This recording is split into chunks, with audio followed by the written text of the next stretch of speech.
name is Pedro Medina, and I come from the world's happiest nation. It's also the world's greenest nation, most biodiverse country per square meter in the world, and of course it's Colombia. And I'm a person that made the transition from success to significance in the middle of his life. After 20 years of a business career, which started with a door-to-door selling books and Bibles in Homer, Louisiana, and Springdale, Arkansas, and Midwest City, Oklahoma, California, and Washington, Oregon. I worked with mobile and plastics, and I worked with a local polypropylene producer in Colombia, export manager, vice president of sales and development, and vice president of auto assembly operation of Toyota and Renault. And I was the joint venture partner for McDonald's in Colombia.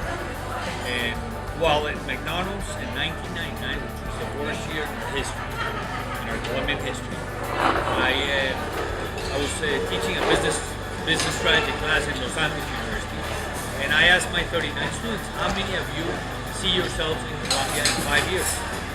Only 12 raised their hands. And I turned to the other 27 and I said, how about yourselves? And they said, tell us why we should stay in Colombia. I said, well, you know, the coffee and the emeralds and the two oceans and the flowers, and I couldn't think of anything else. And a professor without arguments is no good.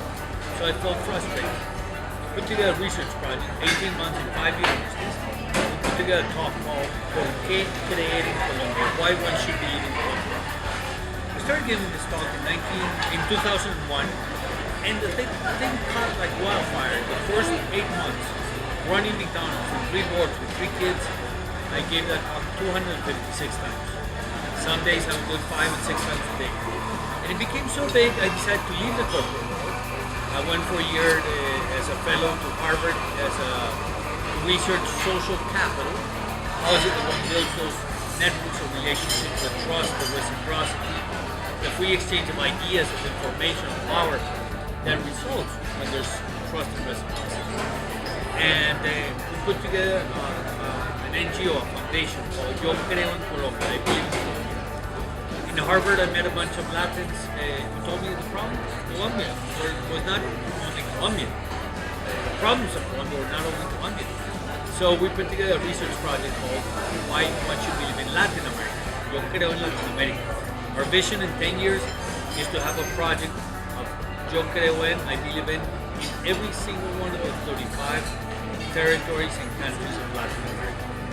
We basically do asset-based development. We research what works, we show it to people, we build collective self-esteem, social capital, and marketing. That's in essence what we do. Who are we focusing on? Mainly 2 audiences. The main one is Colombians and Latin Americans in our countries and abroad. And the second one is potential investors, potential buyers, potential tourists, people who are interested in the country, who are interested in seeing the country or the territory or the continent in a different way, with a different lens. What deficiencies does your organization solve? Well, there's 3 gaps. I think the first one is there's a trust gap. Trust in ourselves, trust in the institutions, trust in the environment, trust in our people. I think that's the first thing. The second one is we're addressing a discourse, a negative, non-propositive, self-depreciating discourse, which is basically a non-economic barrier to development. When people are constantly talking about what's broken, when people are constantly showing all the negatives, then the human spirit is basically not engaged. So we basically unleash the human spirit. And the third gap is the idea-action gap. We're not a business incubator, but 15 new businesses have been born out of Colombia.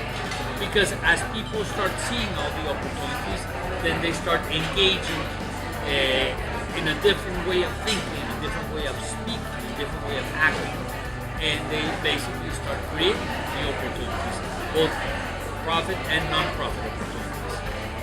How has helping others changed your life? It's made me happier. I think clearly service and helping others is an ingredient of happiness, and it gives me an enormous satisfaction. Ray Kroc was the founder of McDonald's in Colombia, in the world, and had a concept called the trust bank. And the trust bank is an imaginary bank where you're constantly making deposits. So when you need to make withdrawals, there's basically a deposit already made. And I think that's the other aspect of it. As I serve, I notice that just lots comes back when I need it. Not when I want, when I need it. And so you basically activate this concept of the reciprocity, which is beautiful. What did you know about coworking? Well, I think it's part of a world trend of collaborating. We're in a collaborating economy now, and as you share spaces, and as you share knowledge, and as you share services, and as you share ideas and insights, I think it's a system that helps you be more efficient with your work. It's not the same working in your own single unit without sharing so much than having a constant sharing ambiance where basically you're creating value all the time and you're helping others all the time. And obviously you're also receiving help all the time. Advices for entrepreneurs or starting business leaders. 3 advices. One of them was given to me by one of my professors at the Dartmouth School in Virginia. He said, don't buy anything new that you can buy used. Don't buy anything used that you can rent. Don't rent anything you can lease. Don't lease anything you can beg for. Don't beg for anything you can get for free. Don't take anything for free you can get others to pay, so you take it. And don't take something that you can get others to pay, so you take it, and you can get others to bid, so you take it. So the first advice is resources are scarce. When you're talking about entrepreneurship, it's always about how to make an idea reality in spite of scarce resources. So be careful with resources. That's the first one. The second one is every day do something for the first time. Start with simple things. If every day you get out of bed on the right hand side, tomorrow do it on the left hand side. Oh, the bed is against the wall. Well, move it a bit. If every day you put on your right shoe first, put on your left shoe.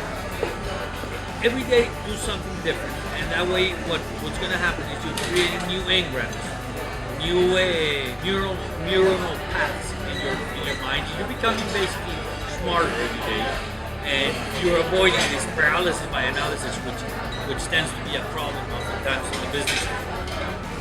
And the third advice is build solid relationships. Build solid relationships, giving more than you receive.